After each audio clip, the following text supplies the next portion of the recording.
கிறிஸ்துவுக்குள் அன்பான கர்த்தருடைய தேவஜனங்கள் யாவரும் இயேசு கிறிஸ்து நாமத்தினாலே இந்த காலை வேளையிலே உங்களை வாழ்த்துகிறேன். எபேசியர் 5:15-16 வசனங்கள் வாசிப்போம். ஆனபடியினாலே நீங்கள் ஞானமற்றவர்களைப் போல நடவாமல் ஞானம் உள்ளவர்களைப் போல கவனமாய் நடந்து கொள்ள பார்த்து நாட்கள் பொல்லாதவைகளானதால் காலத்தை பிரயோஜனப்படுத்திக் கொள்ளுங்கள். காலத்தை வீணாக்குவோர் மேல் வரும் நியாய தீர்ப்பு. இந்த பூமியிலே ஆண்டவர் சொல்லிக்கிறார், எந்த அளவுக்கு நம்ம வீணான வார்த்தைகளெல்லாம் அளக்கப்பட்டு கொண்டு பரிசுத்த வேதாமத்தை பார்த்துருக்கிறோம். ஆனால் காலத்தை பிரயோஜனப்படுத்திக் கொள்ளுங்கள். காலம் இனி செல்லாது. இன்னைக்கு உலகத்துடைய சிற்றின்பர்களுக்கெல்லாம் பார்த்தீங்கன்னா நேரத்தை கொடுக்குறோம், ஆனால் என்ன செய்கிறோம்? கர்த்தருக்கு நேரத்தை ஒதுக்குறதே கிடையாது.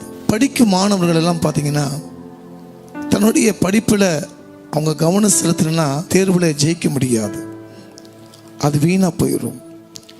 நீ உலகத்தில் போன காலத்தை திரும்பி நம்ம என்னால் எடுக்க முடியாது. காலத்தை பிரயோஜனப்படுத்திக்கொள். அன்பான கர்த்தருடைய தேவ ஜனமே, பிசாசானவன் உங்களுக்கு என்ன செய்கிறான்னா உலக லௌகீக வாழ்க்கையிலே தூங்க வைத்து கொண்டு தான் இருக்கு. உங்களுக்கு சோம்பேறிகளை ஆண்டவர் சொல்கிறார், உன் எறும்பு இடத்தை உன் கற்றுக்கொள் என்று வேதம் சொல்கிறது. அற்பமான ஒரு மனுஷனுடைய வாழ்க்கையில திருமணமானவனை நம்ம செய்கிறோம், நான் இப்படி இருக்கணும், என் பிள்ளையை எப்படி வளர்க்கணும், நான் வீடு கட்டணும், அதெல்லாம் நீங்கள் ஆராய்ந்தீங்க. ஆனால் கர்த்தருடைய காலத்தில் நம்ம என்ன செய்கிறோம்? வீணாக்கி விடுகிறோம். நீங்கள் ஜெபத்தில் ஆண்டவரே உங்கள் வருகைக்காக நாங்கள் ஆயத்தமாக இருக்கிறோம்னு சொல்லி ரட்சிக்கப்படாத மக்களுக்கெல்லாம் கர்த்தருடைய சுவிசேஷத்தை நீங்கள் செய்யணுமா? அறிக்கை செய்யப்பட வேண்டும். இந்த பூமிக்கு தேவன் எதுக்காக வந்தார்னா எல்லாத்தையும் ரட்சிக்கப்படி தான் அந்த பூமியில் வந்தார். ரட்சிக்கப்படாத மக்கள் இடத்துல கர்த்தருடைய சுவிசேஷத்தை சொல்லுவது நம்ம கடமை. ஆண்டவர் கொடுத்த வரங்கள் கனிகள் என்ன செய்யணுமா? சபைகளை பயன்படுத்தணும். உன் சொந்த ஜனங்களிடத்தில் பயன்படுத்தப்பட வேண்டும், உன்னுடைய சகோதரத்தில் பயன்படுத்தப்பட வேண்டும். ஆனால் காலத்தை என்ன செய்யுங்க? நீங்கள் வாழ்க்கையில் எதாவன்னா இழந்து போன திருப்பி எடுக்க முடியும், ஆனால் போன காலத்தை என்ன செய்ய முடியாது, திரும்பி நீ எடுக்க முடியும். காலத்தை பிரயோஜனப்படுத்தி கொள்வதாக இருக்கப்பட வேண்டும். இன்றைக்கி பார்த்தீங்கன்னா டிவியில், வாட்ஸ்அப்பில், சேட்டிங்கில் எல்லா நேரம் உட்காந்துருக்குறோம். அதே போல் தான் ஏசு இந்த பூமியில் வாழும் போது சீசர் இடத்துல 1 மணி நேரம் நீங்கள் விழித்திருந்து ஜெபிக்கக்கூடாதுன்னு கேட்பாங்க. இன்றைக்கி உலகத்துக்கு எல்லாத்துக்கும் இம்பார்ட்டன்ட் கொடுக்குறோம், ஆனால் கர்த்தருக்கு நேரத்தை நம்ம செய்கிறோம், குறைத்து விடுகிறோம். சாத்தான் எவனை விழுங்கலாமோ என்று வகை தேடி வளர்ந்து கொண்டிருக்கான். சோர்வுகள், பரியாசம், உலக நட்புகள், இது எதையுமே கொண்டு போகாது. படிப்போ அந்தஸ்தோ, கர்த்தருடைய வருகை மிகுந்த சமயமாக இருக்கிறது.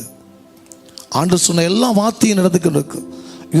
யுத்தத்தை செய்ய, பஞ்சங்கள், கொள்ளை நோய்கள், வாதைகள் வரும், எல்லாரும் கேட்டுக்கொண்டிருக்கிறோம். இன்னும் ஒன்று ஆண்டோட வார்த்தை நிறைவேறல. அந்த எக்காலத்துக்கு நம்ம காத்திருக்கிறோம். இன்னைக்கு இரவு வந்தால் நீங்கள் ஆயத்தமாக இருக்கீங்களா? மற்றவங்களை ஆயத்தப்படுத்திருக்கீங்களா? ஆண்டவர் கேட்பார், உனக்காக மரித்தனே. இந்த உலகத்தில் ஒரு மனுஷன் பாவத்தில் இருக்கக்கூடாதுன்னு ஒரு சொட்டு ரத்தம் இல்லாமல் நம்மளுக்காக சிந்தினாரே. அந்த தேவனுடைய நியாய தீர்ப்பில் வரும்போது நீ என்ன செய்வ? மத்தேயு 3:10 வாசிப்போம். இப்பொழுது கோடாரியானது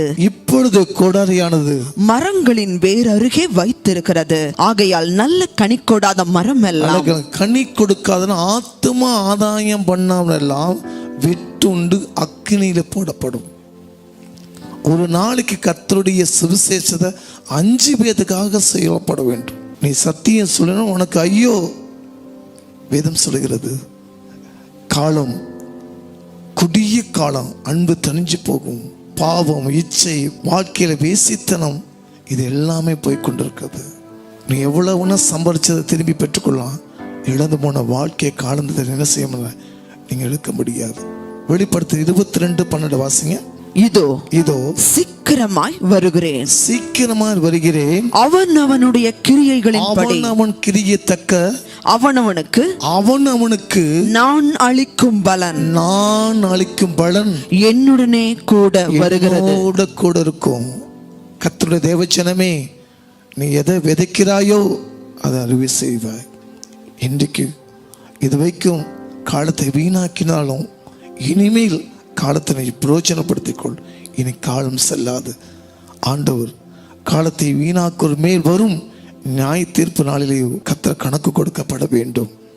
நம்ம உலகத்தில் எப்படி படிப்பு ஒரு சட்டம் இருக்குதோ, ஒவ்வொரு தேசத்துக்கு ஒரு சட்டம் இருக்குதோ, அதே போல் பரலோகத்தில் ஒரு சட்டம் இருக்குது. நியாய தீர்ப்பு வரும்போது கர்த்தர் உனக்கு கணக்கு கேட்பார். உனக்கு தாழ்ந்து இருக்குதா, கர்த்தர் பயன்படுத்து.